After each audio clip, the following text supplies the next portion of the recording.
भगवान शिव से किसी ने पूछा कि विष का आप पर कोई प्रभाव नहीं पड़ा?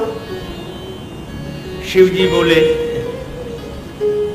विष आया बाहर से और राम थे मेरे भीतर, उधर से आया विष, इधर से मैंने कहा राम, तो विष में राम मिल गया तो विश्राम हो गया।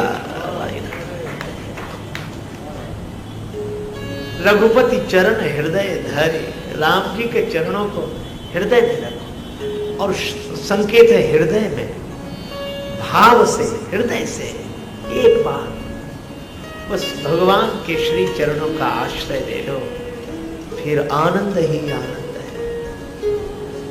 एक बार एक पिता अपनी बेटी की ससुराल में गया, मजबूरी थी, रात्रि को बेटी की ससुराल के घर में ही रुकना पड़ा। शाम हुई, बेटी ने कहा पिताजी भोजन कर लीजिए, जल पी लीजिए। पिता बोला कि नहीं बेटी, एक दिन की बात है, भूखा रह जाऊंगा, पर यहां मैं भोजन नहीं करूंगा। क्यों? उनकी धार्मिक मान्यता यह थी कि बेटी के यहां अन्न जल ग्रहण नहीं करना चाहिए। बेटी ने कहा आंखों में आंसू भर कर कि पिताजी आप घर में होते तो भोजन न कर। पिता ने कहा वहां कर लेता। कहा क्यों? बोले वहां भोजन हमारा था और यहां अन्न तुम्हारा है। बेटी ने बहुत समझाया, पर अपनी धर्मनिष्ठा की कठोरता के कारण पिता विचलित नहीं हुए। भगवान के भक्त थे, भगवान का स्मरण करते हुए सो गए। तो स्वप्न में भगवान प्रकट हुए, बड़े उदास। तो भक्त ने पूछा कि प्रभु इतने उदास दिख रहे, क्या बात है, उदासी का कारण क्या? भगवान ने उसी उदासी के स्वर में कहा, अरे जाने दो, अब तक तुमने हमें धोखे में ही रखा।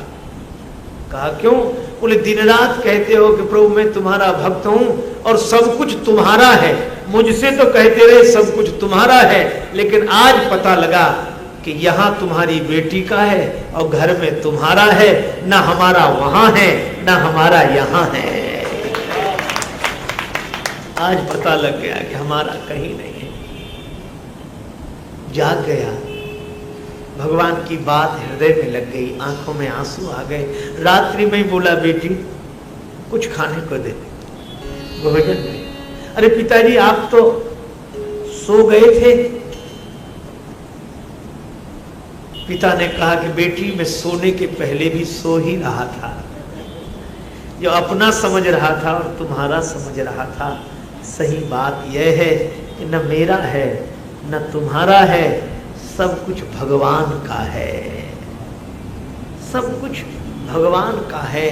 तो संसार में रहना बुरा नहीं है, पर संसार को अपना मानकर या किसी और का मानकर रहना इसलिए उचित नहीं है। अपना मानेंगे तो राग होगा, दूसरे का मानेंगे तो द्वेष होगा, और भगवान का मानेंगे तो न राग होगा न द्वेष होगा।